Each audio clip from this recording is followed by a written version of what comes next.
अमित शर्मा जी। अमित जी क्या है? हाँ, जय हिंद एवरीवन। लोकसभा इलेक्शन 2024 में जो हमारे नेशनल कैडेट कोर के बच्चे हैं, वॉलंटियर हैं, स्वेच्छा से बच्चे आए हैं अपनी ड्यूटी के लिए। तो इनका माध्यम हमारी तरफ से जो है कि सभी जो ऐसे बुजुर्ग हैं जो बूथ तक नहीं पहुंच पा रहे, ये उनकी स्वेच्छा जो है उनकी मदद के लिए बच्चे जो है वॉलंटियर लगाए गए हैं बूथ पे। और आपको आपकी जिम्मेदारी? जी, मैं लेफ्टिनेंट एसोसिएट एनसीसी अफसर हूँ। मैं U74 यूपी बटालियन से, जो हमारे कर्नल लक्ष्मण सिंह जी हैं उनके नेतृत्व में हमारे यहाँ पर ड्यूटी है, इनके बच्चों की ड्यूटी को आवंटित कराना। अच्छा, तो आप सब जगह जाकर? जी, ऑब्जर्वेशन कराना होगा। हाँ, बच्चों तो ये इस बार ज्यादा हो रहा है या पिछली बार से कुछ ज्यादा? देखिए, अभी तो प्राथमिक हमारे पास में प्रायोरिटी मिली थी हमें कि कुछ बच्चे ऐसे जो हैं, अभी जिलाधिकारी बागपत महोदय के द्वारा भी जो है ये इस तरीके से जो है आदेश पारित हुए थे कि स्वेच्छा से जो बच्चे वॉलंटियर करना चाहते हैं उनको कुछ जो है लोकसभा चुनाव में जो है अलग अलग। स्वेच्छा से आप अपनी मर्जी से आए हो? क्या नाम है आपका बेटे? एलिस चौहान। अच्छा, एलिस चौहान। आपकी उम्र कितनी है? 15। मतलब, और आपने अपने से चुना कि मैं जाऊंगी ड्यूटी पे, लोगों की मदद करूंगी? सर, ये सब चीजें मतलब बिकॉज इट्स आवर नेशन, सो हमें करना चाहिए क्योंकि हमारे लोग हैं, सब हैं, हमें सेवा करनी चाहिए सबकी। हम यूथ हैं, हमारे हाथों में सब कुछ है, आगे कंट्री पूरी। तो सर इसीलिए आप आए हैं। आपका क्या नाम है? मेरा नाम सर कनिष्क है। अच्छा, कनिष्क, आपने क्या सोचा कि मैं वोट अभी देने की उम्र नहीं तो जाके वोट देने वालों की मदद करूँ? जी सर, वैसे मेरी उम्र तो हो गई सर वोट डालने की। अच्छा। पर मेरी वोट भी आ चुकी है। पर फिर भी मैं आया हूँ क्योंकि मुझे चुना गया है इसके लिए। तो मैं खुशों के लिए मुझे बुलाया गया है, मुझे सेवा के लिए। अच्छा, ये अच्छा है।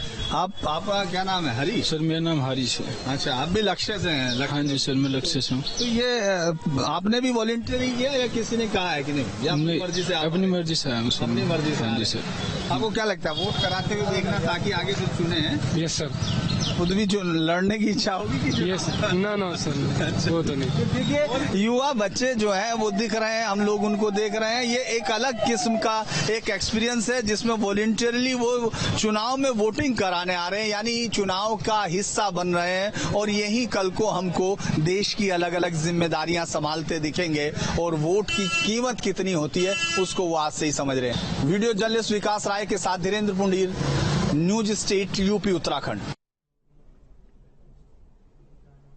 और यूपी की 8 सीटों पर सुबह से ही मतदान जारी है। मेरठ में एमएलसी धर्मेंद्र भारद्वाज ने परिवार सहित मतदान किया और कहा कि अब की बार एनडीए 400 पार करने जा रही है। देखिए, मैं अपना मतदान करने आया हूँ। मेरा यहाँ पर वोट है और 400 पार का नारा उसको साकार करने के लिए सभी मतदाताओं से अपील है कि वो सब मजबूती से वोट डालें। अच्छा, आपके क्षेत्र में यहाँ अपना मुकाबला किससे मान रहे हैं? कहाँ मुकाबला है? किससे? बिल्कुल एक तरफा। हमें लगता ही नहीं कोई चुनाव में कहीं है। दूसरी तरफ तो देश को लूटने वाले लोग हैं, एक तरफ देश को बनाने वाले लोग हैं। तो कहाँ किसकी बात कर रहे हैं आप? वो देश के लिए मतदान कर रहे हैं, राष्ट्र के लिए मतदान कर रहे हैं। भारत को विश्व गुरु बनाना है, जो प्रयास मोदी जी का है, तीसरी बार उनको प्रधानमंत्री बनाना। क्या मुद्दा यह है कि उत्तर प्रदेश और भारत में नौकरियों के नाम पर जो लूटा गया है, जो राजनीति की गई है और नौकरियां बिल्कुल नहीं रही हैं। आज हमने जो वोट डाला है सिर्फ परिवर्तन के लिए और विकास के लिए, शिक्षा के लिए, नौकरियों के लिए, कारोबार के लिए, मेडिकल सुविधा के लिए। परिवर्तन होता हुआ दिख रहा है? परिवर्तन हो रहा है, पक्का हो रहा है, 100% परिवर्तन है।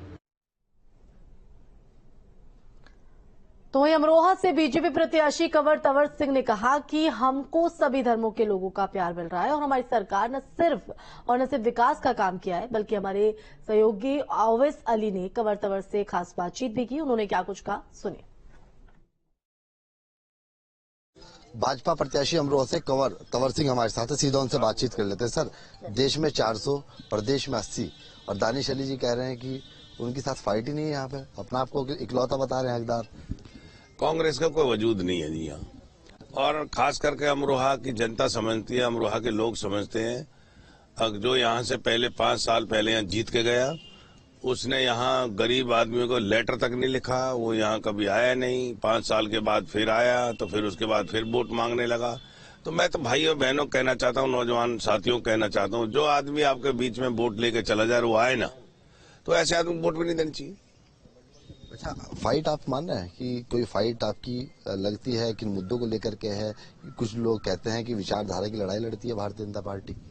हमारी कोई विचारधारिक पार्टी, हमारी एक विचारधारा है, देश का विकास हो और सब मिलके काम करें, सब समाज का साथ, वो क्या करें, सबका विकास सबका साथ, हमारी पार्टी वो काम करती है।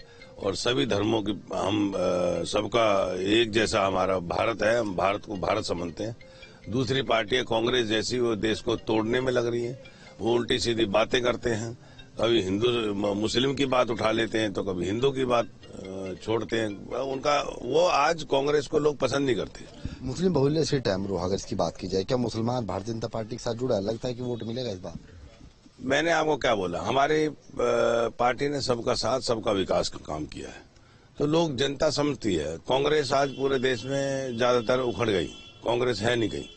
और कांग्रेस के जो आज कैंडिडेट जो लड़ रहे हैं वो ऐसे कैंडिडेट हैं, कभी वो आए नहीं, उन्हें उम्मीद भी नहीं है यहाँ से वोट मिलेंगे, तो इस बार तो हमें लगता नहीं है कि उनको वोट भी देगा।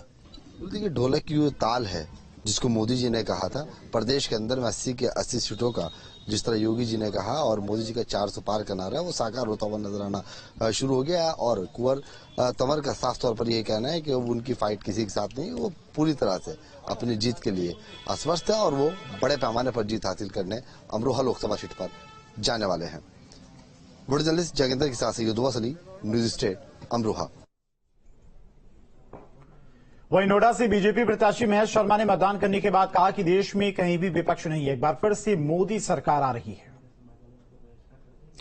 तो लगातार मतदान की प्रक्रिया जारी, इसी दौरान तमाम दिग्गजों ने और प्रत्याशियों ने भी अपना मताधिकार का इस्तेमाल किया। नोएडा में बीजेपी प्रत्याशी महेश शर्मा भी अपने परिवार के साथ में आज मतदान करने के लिए पहुंचे थे, जहां पर उन्होंने विपक्ष पर भी निशाना साधा, साथ ही कहा कि मोदी सरकार एक बार फिर से आ रही है। डॉक्टर महेश शर्मा जी हमारे साथ इस समय मौजूद हैं। सर, क्या कोई कंपटीशन है? कहाँ है विपक्ष?